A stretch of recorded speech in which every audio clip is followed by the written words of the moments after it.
The total dollar amount of Pell Grants increased by 59%.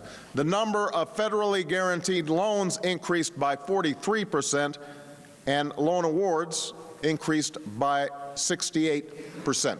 That's right here at this one community college, because of the steps that we had already taken. So using the $68 billion that we're saving, that had been going to the banks, here's what we're going to be able to do.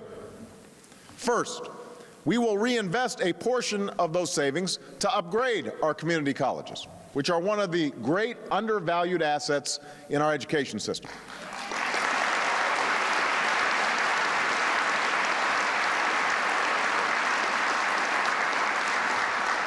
Community colleges like Nova are incredibly important because they serve a varied group of learners, from recent high school grads seeking a pathway to a college degree to adults seeking training for the jobs of tomorrow.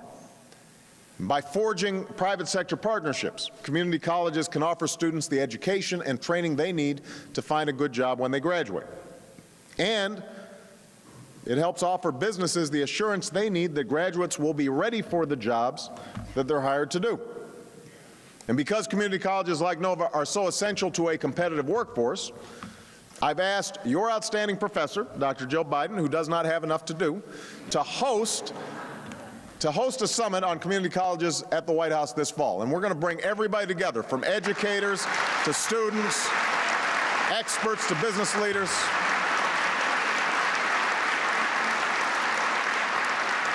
We are going to bring everybody together to share innovative ideas about how we can help students earn degrees and credentials, and to forge private sector partnerships so we can better prepare America's workforce and America's workers to succeed in the 21st century. Now, to help open the doors of higher education to more students, we'll also reinvest part of that $68 billion in savings in Pell Grants, one of the most popular forms of financial aid. Pell Grants once covered more than 3/4 of the cost of going to college. But now, because the cost of college has skyrocketed, the amount of Pell Grants cover is about 1/3. Today, students hoping to attend college on a Pell Grant are going to be able to feel more secure, because not only are we going to offer over 800,000 additional Pell Awards over the next 10 years, we're also going to raise the amount they're worth to almost $6,000 so that inflation does not erode the value of your grant.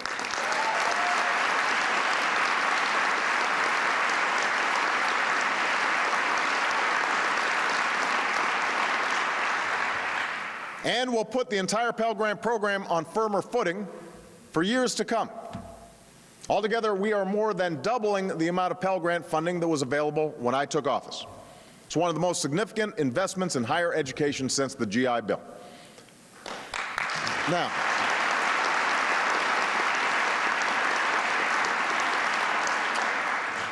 third, we're going to restore a measure of fairness to how students repay their loans. Today, 2 out of every 3 students graduates with help from a loan, and often they take on a mountain of debt as a result. Here in Virginia, the typical student carries almost $20,000 in debt. Across the country, the average student graduates with over $23,000 in debt. I know what that's like. Michelle and I had big debts coming out of school. Debts we weren't able to fully repay until just a few years before I started running for office. Today, we're making it easier for responsible students to pay off their loans.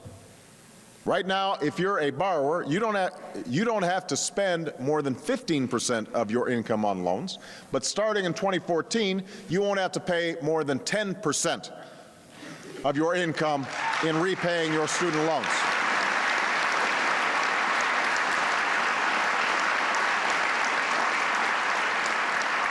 That will make a meaningful difference for over 1 million more students. We're also going to give students an incentive to do what's right. If you pay your loans on time, you'll only have to pay them off for 20 years.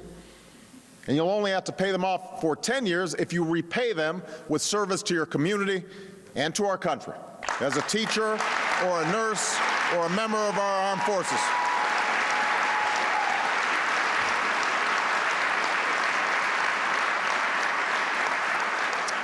Finally, we'll reinvest some of the $68 billion in savings to strengthen our historically black colleges and universities and minority-serving institutions.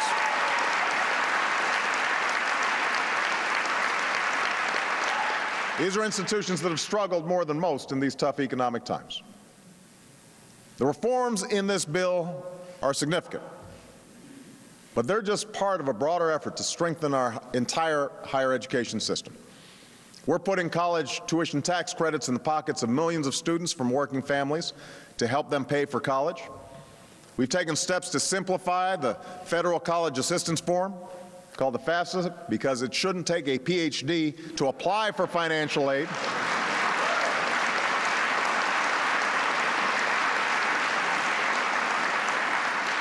And we're helping ensure that America's high school graduates are ready for college. All of this is paid for.